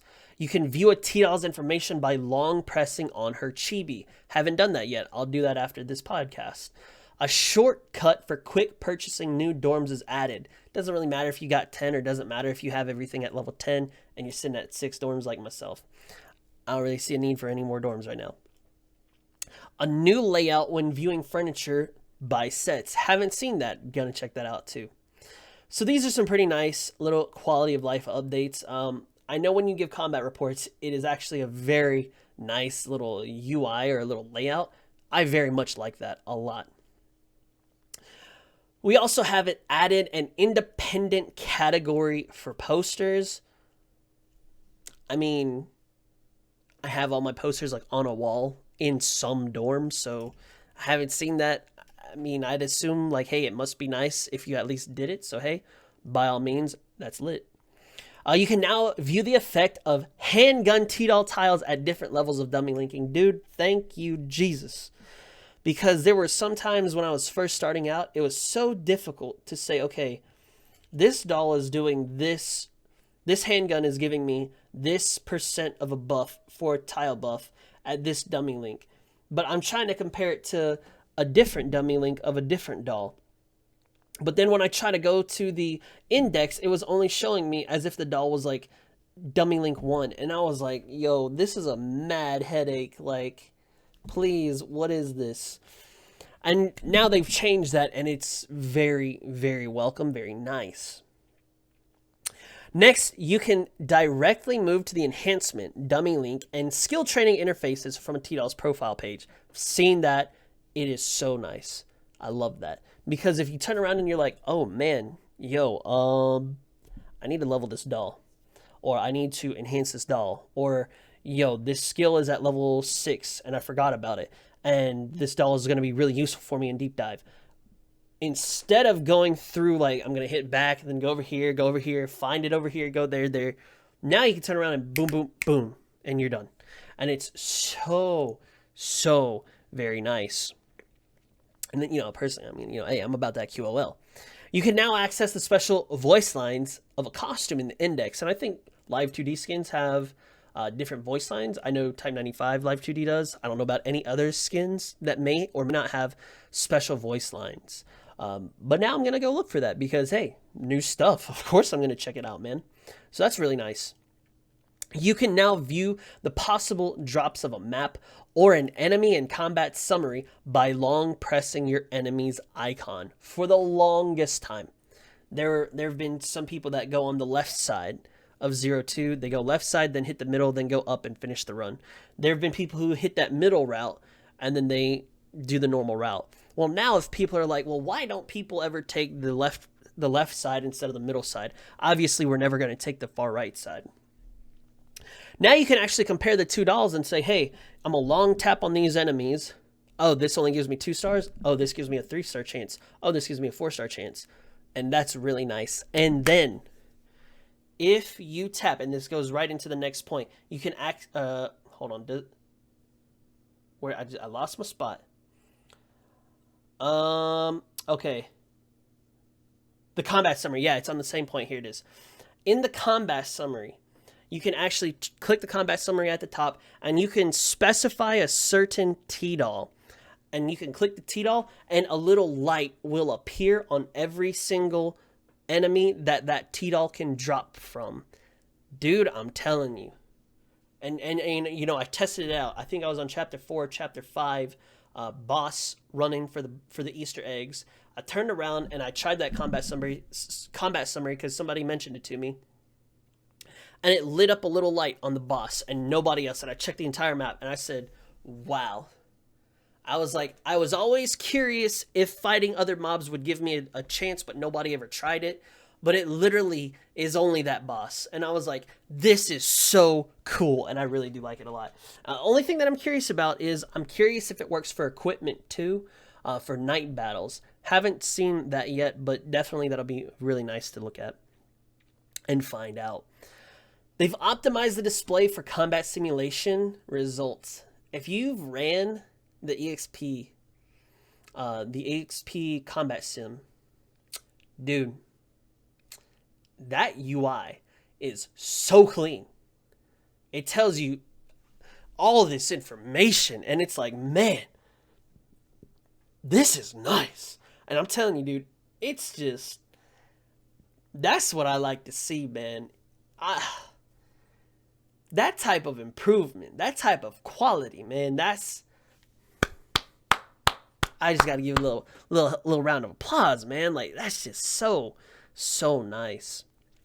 They've also updated the interface for starting, finishing, and repeating an auto battle. Haven't done any auto battles yet, but I will go and check that out very soon, especially when the EXP rate up comes along. Don't sleep on the auto battles. Don't sleep on them now. The status of your own support echelon will be updated upon login. Don't know what that means. Have no idea about that. Maybe you know, if you level up your T-dolls that are on your support squad, maybe that does something. Or maybe it's like, hey, you know, instead of being like 5 hours since I logged in like 10 seconds ago, not 5 hours ago. Maybe it's like that. Not too sure. They've optimized the display purchase limit in the shop.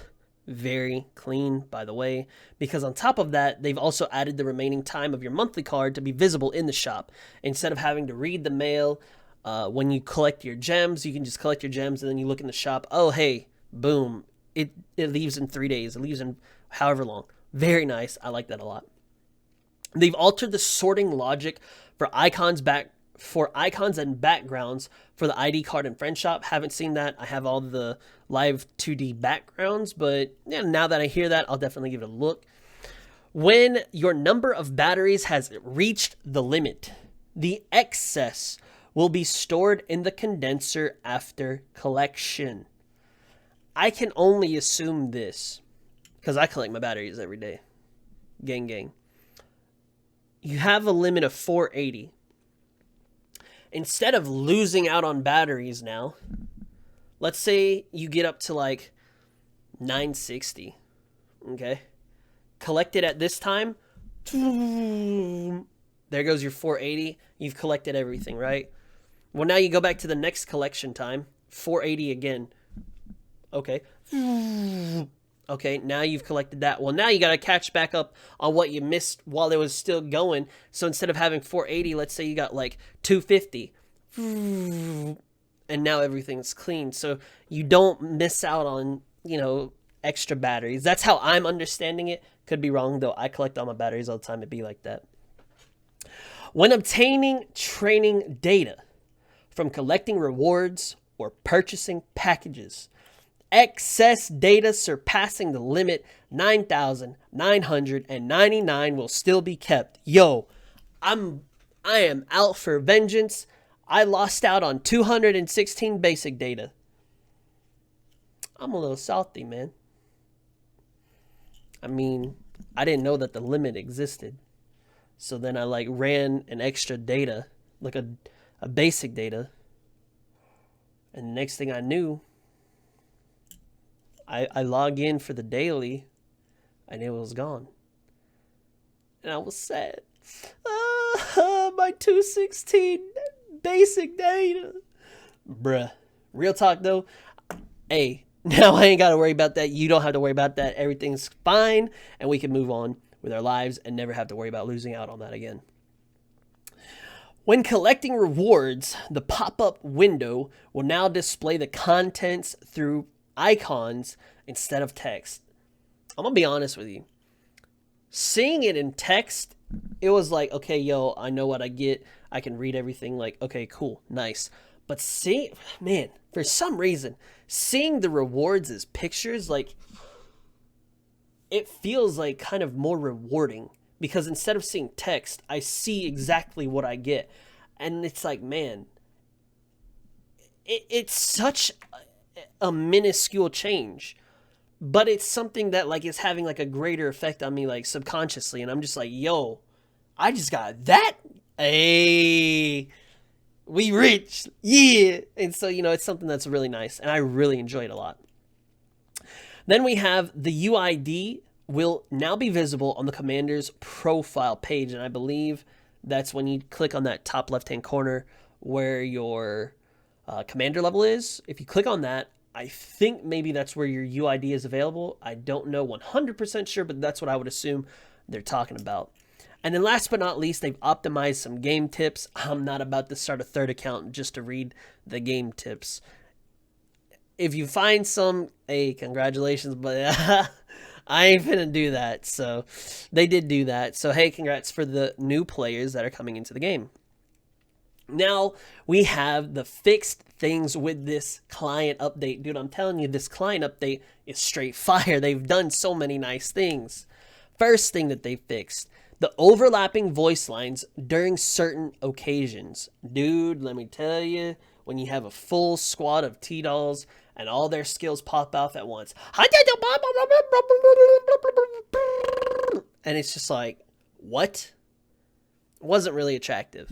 So now they've fixed that. Missing visual effects for certain interactions in the dorm. Don't know what those interactions are, but they've fixed it. There is a bug that occasionally causes errors when doing night auto battles. I swear to you, if that bug is the reason why I had to do 100 plus auto battles, I'm going to be a little upset.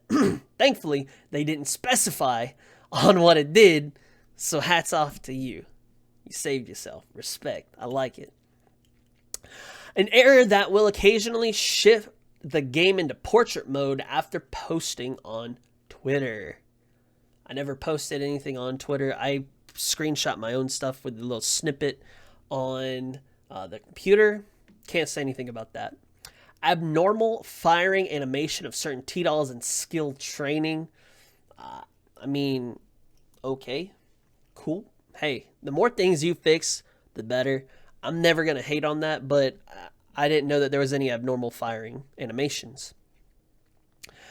An error that will occasionally cause the edge of the combat and result settlement screens to flicker when Elfelt is in the echelon. I can't say anything about that. I've had Elfelt in my echelon before. I didn't see anything personally, but it must have happened. The abnormal display of certain furniture icons in Black Card Exchange and Time Limited Trade. Okay, cool. The mail title disappearing after a mail is opened. I've personally never dealt with that, but I mean, if people have dealt with it, I'm glad that that is resolved. An error that caused certain hidden achievements to disappear. I certainly hope that that wasn't like anything too huge. I don't know what it could be, but Definitely hope it's nothing too huge. The text alignment and information display in certain interfaces, a fantastic. Having silly text alignment is just silly. And then they've had one last adjustment. The auto battle. Reduced time required. Increased EXP and affection gain. Lowered the combat effectiveness required and increased the threshold for EXP reduction. This is so nice for any auto battle players or for people who actually use auto battles, because I'm gonna tell you this, I never really thought about doing auto battle 0-2 when I go to sleep until after I told y'all on podcast literally right now. So your boy finna be getting even more runs of 0-2 in. Hey, yeah, lamau. So that is definitely gonna be extremely nice. Now, Micah actually did provide us on Twitter with some picture, I guess, explanations of some major changes that they did. And I did want to use those because, one, they looked really clean. Two, we can talk about these again in depth. And three, I just felt like talking about them because I really do think these are really welcome changes. And so let's talk about that. The first one we just started mentioning was the auto battle. Multiple runs you get from one auto battle. Now you can get up to 3. The monthly auto battle goes from 3 to 5 consecutives, and then you can get 2 auto battles simultaneously, the increased EXP, and then you can do it with 1 echelon. Used to, you would have to do 2 echelons, and you'd have both echelons needed to be at a specific threshold for combat effectiveness. Now that threshold has dipped. That's really nice because now I can like literally put slapdick characters together. I don't have to worry about their CE as much, and I don't need to put a fairy in there because the fairy's not even going to get EXP anyway. And then turn around and now I can just send out what I want to send out instead of having to actually make a real team. That's really nice. On top of that, if you take a look at the picture right here and you look towards the bottom side, they have a plus minus counter of how many times you can actually run the auto battle. So let's say you're gonna like take a break, or let's say you go out to eat with some friends, but let's say you're not gonna do 3 auto battles worth of time. So let's say it's 9 hours for 3 auto battles. Let's say you're only gonna be out for 2, like 6 hours. Now you can do 2 auto battles, and you still are getting your EXP, you're still getting your runs, you're still being somewhat efficient, and that is definitely going to be really nice. So being able to choose how many you do instead of being forced into 3 is fantastic, because now you can work around your sleep, and you can say, hey man, I sleep for 6 hours, but 6 hours is like 2 auto battles of 0-2. Or if you sleep for 8 hours, and that's 3 auto battles of 0-2. You can now choose that. That's super, extremely, just fantastic. Oh, I honestly can't stop talking about the auto battles because your boy, we finna get these runs, baby. Yeah. Next is the planning optimization, just to give you an actual visual cue of how this looks now. You can plan multiple turns, and you will notice the planning of multiple turns when your action points hit negative. So if you have 3 available and then you do 4 dots, you'll do the 3, the turn will automatically end, and then the next turn will move you to that 4th action point that you did. So that's extremely nice. You can also stack it up. As you see on the right-hand side of the picture, you can stack it up and repeat the same thing over and over and over. And, it looks funny and looks cool, but it's actually really nice to be able to do that whenever you do your advanced combat sim run. It is super nice to just plan everything out, and then boom, you're done. So I really do like that a lot. The second portion of this is that you can actually see it. They automatically switch it for us. If we run into a friendly echelon or a support echelon and it's in our planning mode, they switch it for us automatically and we continue on that planned route. You can also skip nodes. So instead of clicking every single node in 0-2, you can actually say, I start on here, click this node, then click this one here and here. You don't have to click every single node. So that's extremely nice quality of life. And like I say in my YouTube video, it's a 4-click run for 0-2. And I believe it used to be like a 4-click run just for the first half of 0-2. So that's really, really nice. Next, we're going to talk about the combat very quickly. Basically, the optimizations for that. What I was talking about when you hit that combat summary and the little light that I was showing you, you can see that in the picture right here. When you open the combat summary, it gives you a huge detail of all the characters. And then when you select specific characters, you can actually see that little light on the boss. That is the chapter limited drop. On top of that, in that top right hand corner, when you long press against an enemy, you can see, hey, this enemy gives me a chance at 4-star and 3-star units. This enemy does not give me a chance at 4-star and 3-star units. So you can kind of go about and say, hey, this is the route that I want to take for whatever map that I'm fighting. That is very, very nice for the quality of life. Then,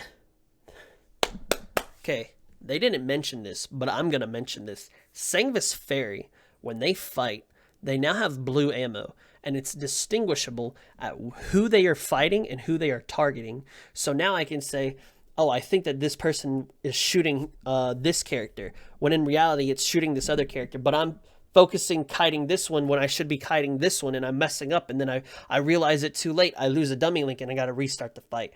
Then I got to do it from memory about how it's supposed to work. No. They have blue ammo. It's distinguishable, and it is so very nice for kiting and just for visualizing who you need to be moving, who the enemy is targeting, how do they switch their targeting. Oh, dude, I cannot express to you how much I love that small little change. But anyway, let's go ahead and talk about the change that is actually on this page. Is when you're in combat, the skill at the bottom will display the duration, which is the yellow bar, and then the cooldown, which is the white bar. So now it just flows better. And then if you see down there, you see the times 12. That's actually part of Grape's skill, and then that times 2 is part of Strawberry's skill. And so it tells you, like, you know, let's say you have to stack up to 18 for Grape. Hey, you're at 12, you're at this, you're at this. Okay, now you know you're about to smack them real hard. Boom. And so now you can kind of time and plan around that and just kind of see when you're going to get those big hits. So these are all of the quality of life changes that have come to us on the new client, whether they are optimizations, UI changes, whatever have you. These are all the beautiful things that I love the most for the client. What is it that you like? Like I said, for me, as small of a change as it is for me personally, it's got to be the blue ammo, just because it's so nice for me to kite. What is your favorite thing? Definitely let me know, because hey, I always like to see that different point of view. Now, getting into our last topic. We didn't have one for, I think, last month or maybe the month before, but definitely this month is something that is very, very, I guess if I were to say anything, it's very welcome. It's very surprising. It's unexpected that this actually happened. And this month, in April, we've got some Q&A to talk about. And that's, I don't even know, man. It caught me off guard. So we actually have some really good questions. Some were from Twitter. Some were from, Twitter. I didn't really get any from Reddit. They were mainly repeats. And they were mainly repeats on Discord as well. But the other ones that weren't repeats were just kind of like questions for me. They were just kind of meh. And so let's go ahead and go over these questions. Now, some, if not most, we've talked about a majority of them, but very briefly, you gotta understand I didn't have all these things, so these questions were just really nice when I found them. Will the command fairy be changed from the strategy to combat? Yes, it will. So will the rescue. We already know that. We talked about that. This is something that you can be looking forward to depending on how this upcoming summer batch is going to work. So hear me out on this one. when and how are costumes of then unreleased T-Dolls that were missing from their gachas going to be made available? The G28 swimsuit, the PZB39 costume, which we were actually, if you didn't know this, AEK's skin was actually supposed to be a packaged skin. However, because they were missing one doll, they decided to put her into the gacha to kind of like balance out how things were going to flow. So now, G28 PZB39's costumes are actually going to be available when they believe the time is right. The answer was these costumes will be released as packages when we think the time is right. So G28 swimsuit PZB39 costume will actually be the same exact way as right now, I believe, Contenders like Phantom of the Opera skin is. You can just straight up buy it with gems. So what does that say for like potentially, I don't know, was it AK-12 or AN-94? What does that say for their skins? If their skin isn't released in the summer batch, we can actually buy it like at some particular time down the road. So that's actually awesome. Will there be officially recommended recipes for fairies? Yes, they're on the new client. When will the GFL anniversary be held? In May. And boy, let me tell you, I'm looking forward to that. There was a post that said somebody said that it could actually be in April. But they said, is it April or May? And they confirmed it will be in May. This is something that I actually talk about on the next video for the Tutorial to 02 series. But it hasn't been released yet. It is waiting to be released. It says, at what server time does the fairy commands or the fairy energy start being refilled? Is it every 6 hours? But from what time specifically? Also, only the first 10 get to take friend batteries. And this was from Twitter, so I'm sure it was character limit. And so the answer to this, which this is actually such a fantastic answer and a fantastic question. And the answer, I wasn't even expecting it. The regen starts when your command or your energy drops below the cap. So if you're sitting at 200 the entire day, as soon as you spend 1, the timer starts down. So that's really, really nice. Then it says it depends on how many dorms your friend has. The more he or she has, the more times of daily collection available. And then the reworded answer was on Reddit, and it said the number of charges depends on the number of dorms your friend has. So if I'm understanding this correctly, 10 people, if one person has 10 dorms, 10 people can get this 10 dorm friend's batteries. If one person has 6 dorms, only 6 people get the 6 batteries. I think that's how my understanding of it is. I could misunderstand it or misinterpret it. If it's something different, let me know how you think it is. With Deep Dive set to happen on 4/30, the end of April, will Singularity still be around the end of the year, or will it come sooner than initially predicted? I'm thinking the same thing. I think it'd be just a little bit earlier. Also, how do you guys intend to fill dead weeks leading up to Singularity or any other major events? That was his entire question. And the answer said the prediction is still the same. And that's what I think. I think that it's still going to be slated for Q4. And I got something to say about that. They also say, I don't think there will be many so-called dead weeks by then. So my thing is I saw a different question. And that said, when will Singularity be? And I thought this was hilarious. Somebody was helping them on Twitter and they said Q3 or Q4. Or they said like Q3. And the Micah person comes through and they said precisely Q3 or Q4. Or Q3 or Q4. Look it up on Twitter. I promise you. I thought it was hilarious. I was like, wait a second. You gave me 2 options and then said precisely. I don't think that's how that word works with 2 options. And it just made me chuckle. I personally think it's going to be like the beginning of quarter 4, maybe like towards the middle of quarter 4, because if you think about it, we still have to go through Cube Plus. We still have to potentially have the DJ Max collab event, maybe. I don't know where that's supposed to be slated. Then we might have like boss bullies, point events, bingo. We might have things like that. Definitely going to need logistics frontline after deep dive. So we'll have these different things here. So I think if I were just a guessing man, a betting man, I'd put it on quarter 4 before I put it on quarter 3. I could be wrong though. So I'm very much looking forward to that. And they also said there won't be so many. They also said I don't think there will be many so-called dead weeks by then. I know I kind of criticized Micah for the month for last month. I think March, because there really wasn't much to do in March.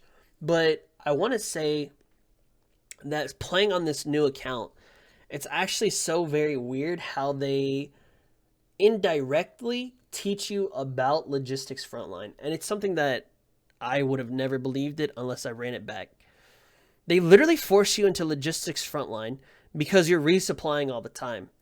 And unless you have like just buy the 6 echelons total, and then you have 4 running logistics and you have 2 that you're leveling, like it's like you're forced into doing it because you don't have the resources to continue resupplying all the time. So like indirectly they actually tell you, yo, you need to get used to logistics frontline. And that's something that came as kind of a shocker to me, I'm not gonna lie. So like as like backwards or awkward as it may sound, like, yo, I'm actually kind of down with logistics frontline now. Let me get those resources up because your boy ain't got that good of luck. I need all the T-Doll contracts I can get. Yeah, let me get that next logistics frontline.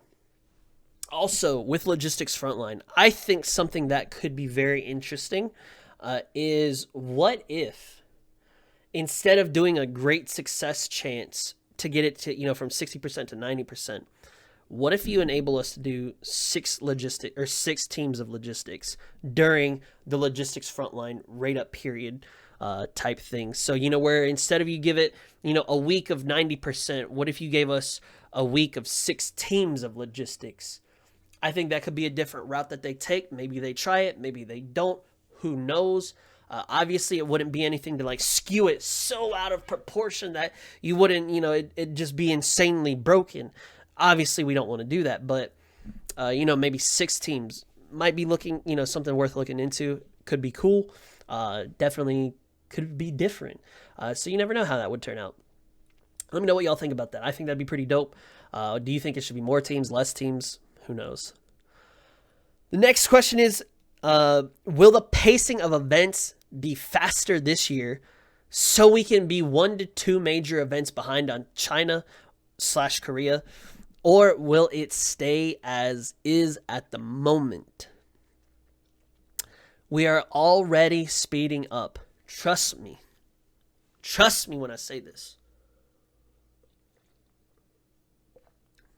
When the fairies came along, I very much bit my tongue because I said, shit, dude, I need more time to get some data for these fairies. And I said, well, I already bit the bullet. I may as well just do what I can with what I got. And so now we here. But I believe JP server gets their deep dive midway through next month. We get ours at the end of this month / the beginning of next, however you want to look at it. So we get like 2 weeks ahead on them.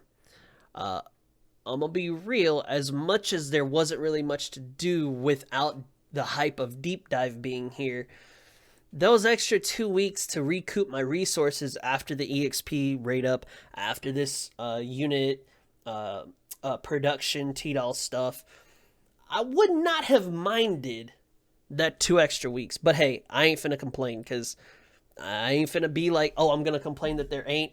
Oh, I'm gonna complain that there is. Nah, I'll be thankful that there is, but I'm biting my tongue on it from here on out. But their answer is I don't think we'll be just 1 to 2 major events behind.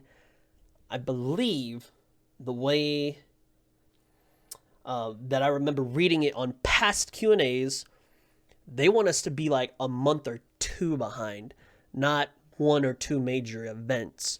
And that month or 2 is for translating, making sure there are no bugs, this, that, and the other, blah, blah, blah, blah, blah. And so that's definitely something that I'm very much looking forward to. And I can tell you this, if we get to Singularity by the end of the year, have mods, have isomer, or have continuum turbulence, have isomer, then we'll get the theater next year as well. I mean, I could potentially see us being caught up by like Q3 of next year. Maybe beginning late Q3 of next year, or, relatively early Q4 next year. I could see us being, relatively caught up.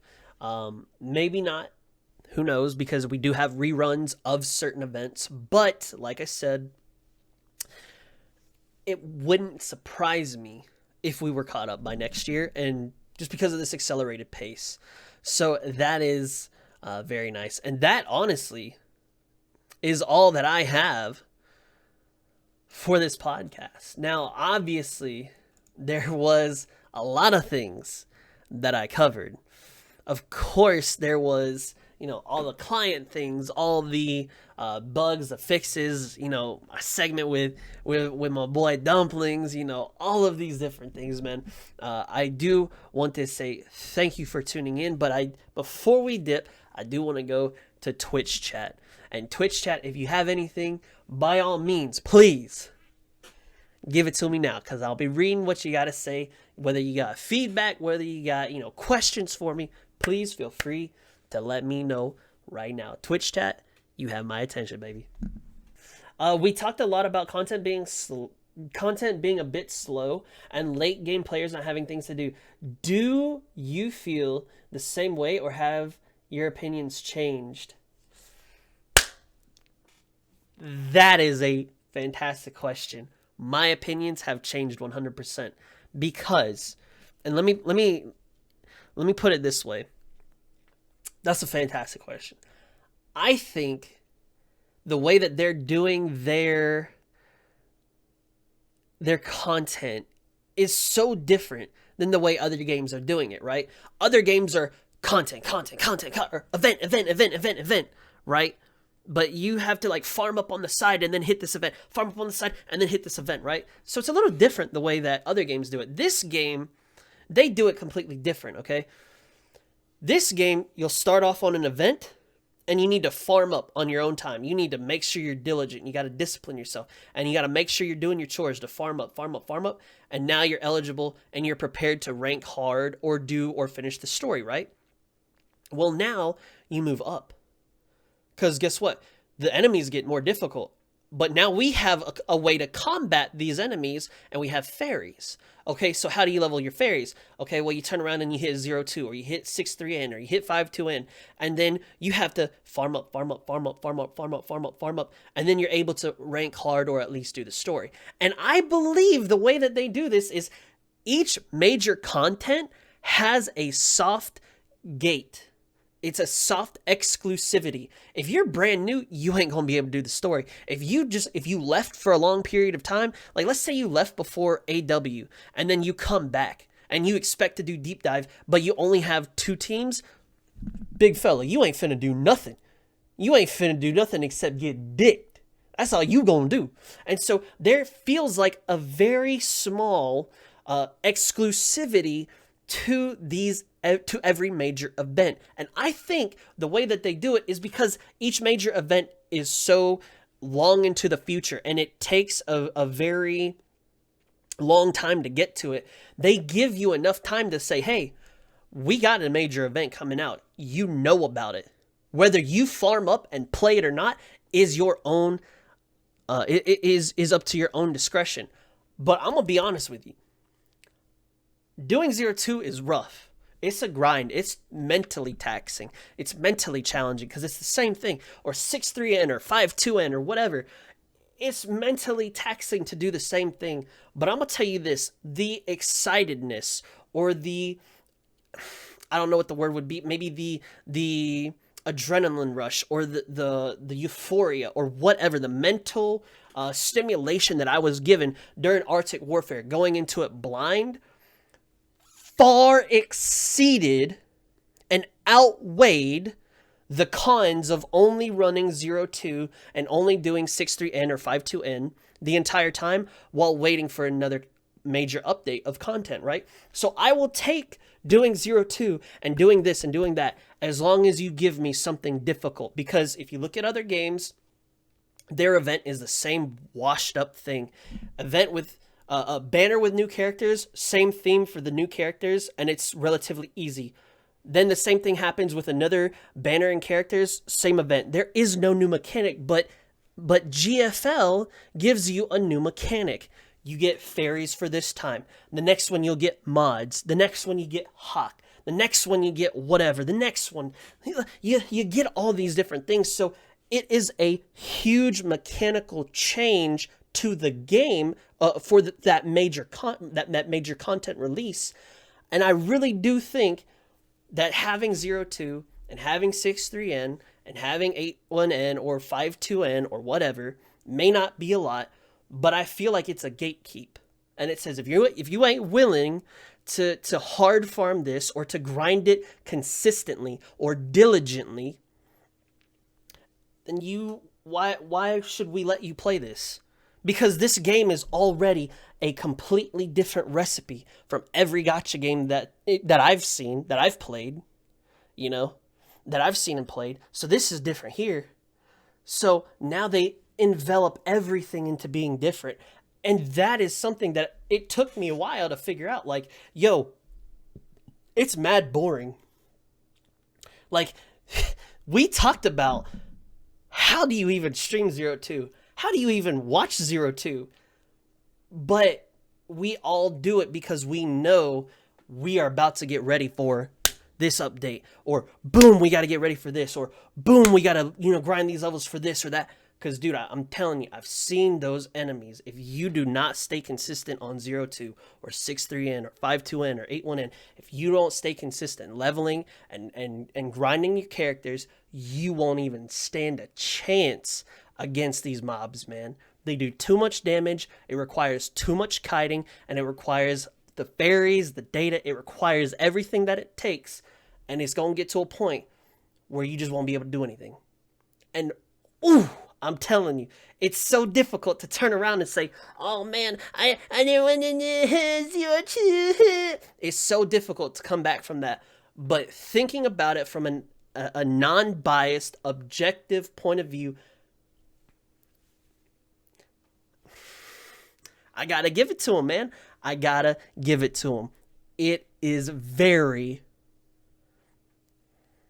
It's unique. It's smart in a unique way, because we already know you get every character for free. You get everything for free. You get all your equipment for free. The only way they make money is off of skins and furniture. And guess what? There is no gatekeeping. There is no exclusivity to characters except for collabs. But it's just straight chill. You can pay to win if you want. It's not even really pay to win. You can free to play it if you want, but it is just so extremely nice. And that's my take on that, man. Like, that's really my take. What are my priority dolls for deep dive? UMP 40, shrimp, and then any of the cube dolls that I'm missing, because I kind of like... I'm not saying that, I mean, obviously I don't have the chapter dolls, but like, I'd like to try to get on that other leaderboard too. Now that Dumplings is on that leaderboard, I want to try to get on that too. Like, yo, I'm trying to get this man. Hey, think about it this way. What if Dumplings is on one leaderboard and then I get on that leaderboard and I'm like, oh, you only on one? Sucks to suck, child. I'm on two. Yo. Holy. Let's see. Who's the KR Sensei? I've never seen him on the Discord and or streaming. KR Sensei streams, yes. Then I know who it is. Yes. It's Nyangisa. All the events have a penalty for new players. That's why Isomer is the first event to have a difficulty mode, and it's a theater system, helping new players to get a hawk. Yeah, that's really cool for them. Let's see. Do you think GFL content is too gated though? No. Most people have the ability to most people don't have the ability to grind as hard as us, and the AW stats showed over 80% of players could not even clear the last map, and the overall player count dropped after AW. What do you think Micah should do to compromise between bringing challenging content to veterans while still getting new players involved? Okay, so that's multiple questions. So your first question, do you think GFL content is too gated though? No. Point being, StarCraft plays on the daily. Maybe like 60, 60, 70 runs a day. That's maybe what, 2-3 hours? Okay. You do that over time, you'll be ready for, maybe you might not be ready for deep dive, but you'll be ready for singularity. I don't think it's gated by any means. In 2018, we had plenty of time to get ready for Arctic Warfare. It's on the player themselves that they were not prepared. And it's on the player themselves that they lost the motivation to play. Yes, it also does say like, yo, well, why didn't they bring it earlier? Or why didn't they do this? Or why didn't they do that? Hey, all I'm saying is, they got some kind of like, hey, there might be some type of governmental rule, or there might be some type of something. I ain't finna get into no specifics of that. I got nothing against it and ain't saying nothing on it. But I'm saying the way in which they do it is they gave plenty of time for people to hang around and prepare for it. Well, they chose not to prepare, even with the EXP event, which, by the way, we're the only server that's getting EXP event before every major event. There's a reason for that. Because if JP can continually play, or if KR or CN or TW can continually play, why would you treat the EN server differently? You already get memes about them not getting 100 Shiki at the same time. Now you're going to get memes about, oh, well, look at these little babies. They have to get EXP rate-ups before every major event. Yeah, y'all suck. Like, that's not gated. Like, that's part of the quote unquote exclusivity. If you play it, you're rewarded with that. If you don't play it, you got to understand this is almost like the old style MMOs, man. There are consequences for dying in old MMOs. There are consequences for not grinding, a little bit every day or auto battling every day. There are those consequences. So that covers the gated part. As far as the stats with the players, that is inflated in a sense, because we don't know, is it every single player or every account that was ever created? Is it, every is it people that only logged in during the event? Is it people who logged in during the event and 2 weeks prior? We don't know the actual geographics of the people, so you can't do anything about that. So you got to take that with a grain of salt. What do you think Micah should do to compromise between bringing challenging content to veterans while still getting new players involved? Weekly challenges. And as silly as this is going to sound, I see it in Clash Royale. Dude, it's an NA, I think, based gacha game. Dude, if they can have a weekly challenge, imagine we get a weekly challenge. Fight against 3 bosses. Only use 4 stars and below. Clear this map with 3 teams. Do this or do that. Or weekly challenges. You get newer players involved. Veterans have to level older characters. Everybody's on the same thing. You get good rewards, repair tickets, TDL contracts, quick trainings, batteries, tokens, whatever. I'm telling you, that is the key. That's a secret that they should really, really look into, is weekly things. And once you create the outline of how a weekly challenge will work, now you just add in RNG factors. You never have to worry about it again. Also, don't forget, if you join the Discord, be sure to give yourself that role in the bot playground, .im/GFL. Submit your dorms, because I'm not going to show everybody's dorms next time. I'm only going to show a very handful of dorms, For the people who submitted the first time, I want to be sure to get everybody. But next time, it's only going to be about maybe 3 to 5 people, or depending on how many people submit their dorms. So be sure to do that. Will you ever invite that handsome stud Dumplings on the podcast again? Yeah, I'll tell you what. I'll tell you this. I'll invite you for a loser's interview to see how it feels once you get dicked after Deep Dive. Don't worry. That's coming. I got you. Also, for Deep Dive, I will be talking more in depth about it, like once I play it and once I get a feel for it and things of that nature. So there will be a podcast, kind of the same way Arts at Warfare was, where we had a podcast like in the middle of it. I'll have a podcast for Deep Dive in the middle of it as well. But yeah, that loser's interview. Be looking forward to it. Good luck. You can go ahead and start preparing your excuses right now. Guys, that is going to wrap up this episode number 6 for Shikikan Frontline. Thank you so very much for tuning in, whether it be on twitch.tv/Tuglow, where this was streamed live, or thank you for listening to the podcast on YouTube. If you haven't already, hey, be sure to follow me on twitch.tv/Tuglow. I do stream around 9 p.m. to 10 p.m. is the start time, Central Time. For the stream, and then I'll go into the wee hours of the morning, and then I believe I stream like Monday, Tuesday, and then Thursday through Saturday, so definitely be looking forward to that. Also, if you're watching on YouTube, please, if you want to see more GFL content, feel free to subscribe to the YouTube channel. And last but not least, if you do have Amazon Prime and you'd like to support me for free with your Amazon Prime, definitely toss that Twitch Prime my way. I will not complain. But thank you so much for watching. Thank you so much for tuning in. I do appreciate it. I hope you enjoyed this episode. If you got any feedback, please feel free to let me know, and I will catch y'all in the next podcast. Much love, God bless, and peace out.